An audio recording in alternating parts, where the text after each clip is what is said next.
Hey, welcome back. So, if you've ever practiced mantra meditation, you've probably had this thought. It's a really subtle little point, but it can create a ton of doubt, no matter if you're just starting out or you've been doing this for years. So, let's just dive right in. Right? This is the big question. Maybe you felt it yourself. The mantra just kind of pops up in your chest, or maybe you feel a little buzz in your forehead or somewhere else. And you immediately start to second guess yourself, like, wait, am I doing this right? Should I be trying to put it there? It's a really delicate question, and believe it or not, the answer is pretty critical for your practice. So, let's start with a simple, straightforward answer. The whole thing really boils down to a core principle of this kind of meditation, the difference between just letting things happen and trying to force them. Look, the main thing to remember is the difference between effort and ease. It's so tempting to try and control the mantra, right? To maybe place it somewhere you think it should be, or to really focus on a spot where it shows up. But the real instruction is, well, it's the total opposite. You just let it happen wherever it wants to be.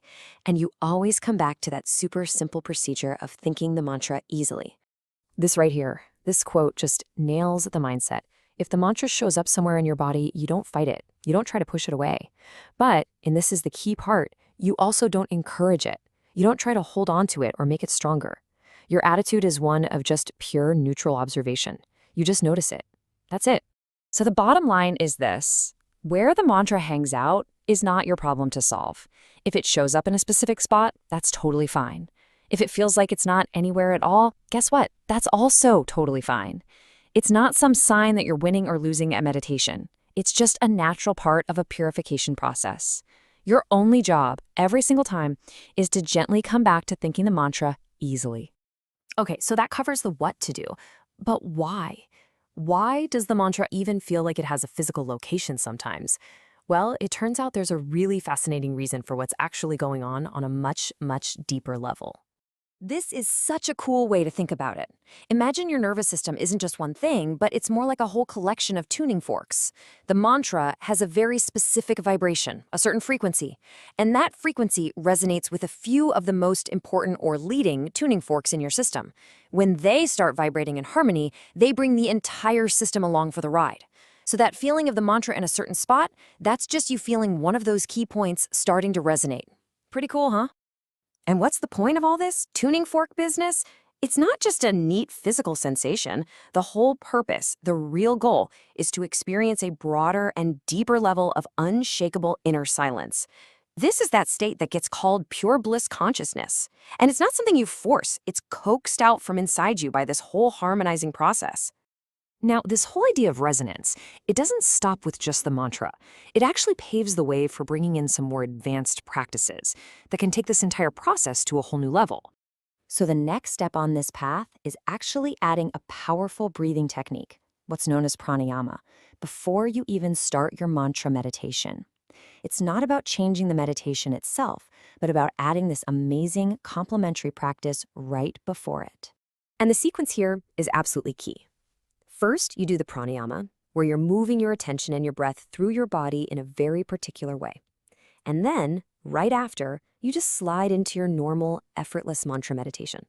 They're two separate things, but you do them back to back because they have this incredible combined effect. And this gets us to the idea of synergy. When you combine these two techniques, the effect you create is way, way bigger than what either one could do by itself. It's this beautiful spiritual math where 1 plus 1 doesn't equal 2, it equals like 10. So why does this matter so much?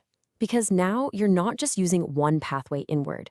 You're using two of the big ones, the mind with the mantra and the breath with the pranayama. This combo just speeds up the transformation of your nervous system, which leads to deeper purification and way more dynamic experiences of that inner silence we were talking about. Okay, so this brings us to our last section. It's a chance to just zoom all the way out and really appreciate the absolutely incredible scale of this inner journey you're on. You know, we always talk about outer space as the final frontier, this great big unknown. But what if the most amazing, profound exploration isn't out there among the planets and stars? What if it's right here, inside of us? I mean, just let that sink in for a second. This inner journey isn't about exploring something small or confined. It's about discovering that the entire glorious cosmos is actually inside of you, and your own awareness is the doorway to experience it all. So, when the journey is this massive and this personal, it brings up one last really important question. Where do you look for the map? Who's the ultimate authority on your own path? And here's the beautiful truth. All the practices, all the techniques, they're just tools. They're signposts designed to lead you back to your own inner wisdom. Because the true guide, the real teacher you'll ever need, they've been in you the entire time. Thanks so much for joining me for this explainer.